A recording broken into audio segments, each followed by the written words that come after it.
Here we are in lovely Portsmouth, ready to investigate one of my favourite things.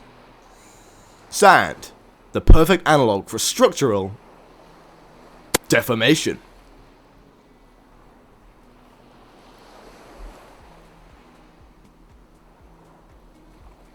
The basement rock of this castle is flat, but what if we twist it?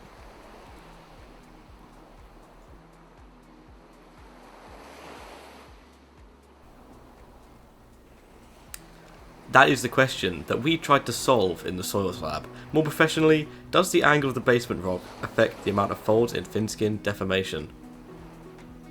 Back to you in the lab. We had to conduct two experiments, one with a flat box and another inclined. In both experiments, we used 6 beds of 6mm thickness and a starting length of 40 centimeters. We shortened the box until the front of the wedge reached the end of the box. Looking for a real-world example for flat basement rock, we would look to the eastern Jura near the France-Switzerland border. The thin-skinned deformation of this region is replicated in our experiment. We saw 2 initial thrusts at 2 centimeters of shortening, And then 2 more thrusts at 4 centimeters shortening, one of which was a back thrust. By 6 centimeters of shortening, there were 3 orogenic wedges. At 10 centimeters, the two of the wedges merged, but by 12 centimeters, a new third wedge had formed. At this point, a 5th fault had formed, and folding began in the back end of the wedge. Throughout the shortening, the locus of active folding changed from 61mm to 1mm.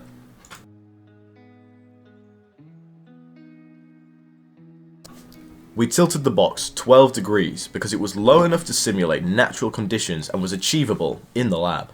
For an example of thin-skin deformation, we would want to look at the Caledonian orogeny in Norway.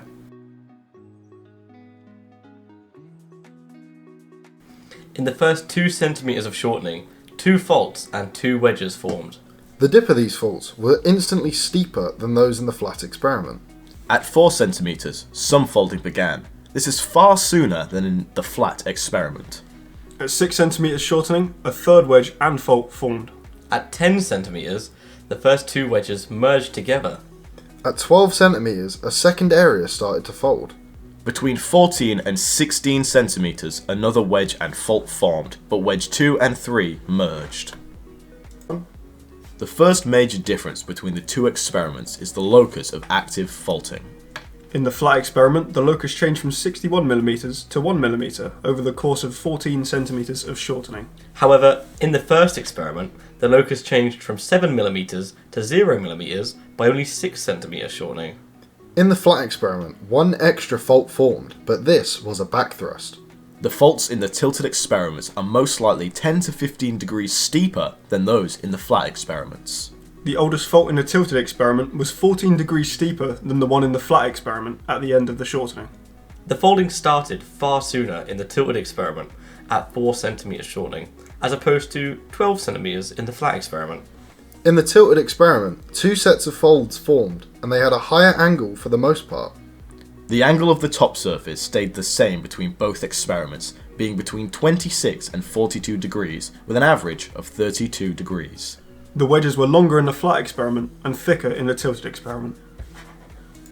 Deformation in a ductile rock is dependent on its rheological properties and strain rate, Whereas brittle deformation depends on shear strength and the coefficients of friction and cohesion. Our model uses sand, a brittle analogue which encourages faulting and other such deformation. Sandbox models have been used for over a century to replicate tectonic events for over 200 years. Sandbox experiments were even conducted in a CT scanner so they could be seismically assessed. Sandbox experiments, however, do have their weaknesses. For one, it's too simple. The sandbox is very one-dimensional and doesn't have the scale to fully replicate the complexity of the real world.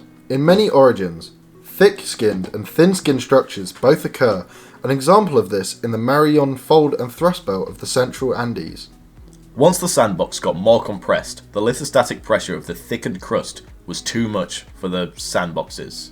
Their poor construction meant that sand was leaking behind the moving board of wood.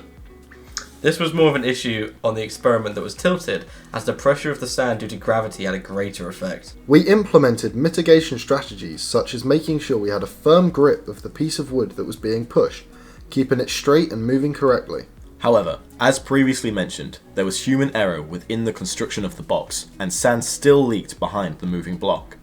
The strengths of the Sandbox experiment cannot go understated, as they are brilliant at demonstrating a simple reconstruction of how rocks undergo stress through faulting and folding. The different coloured sand layers make it easy to look at and measure the different structures that form during compression. To mitigate the human error of moving the sand and measuring the stress products, we had one person squashing.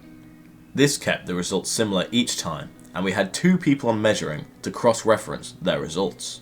However, better sandbox modelling techniques do exist, such as those used by Crook in 2006, where a motor with a fixed rate moved the wall of the box. This offered a fixed and stable deformation, superior to the hand-driven methods used in our experience.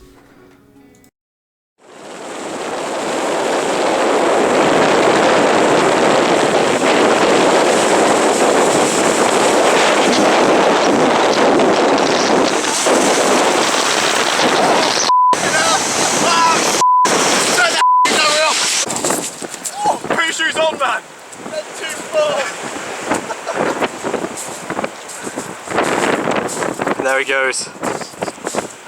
Success. I think so.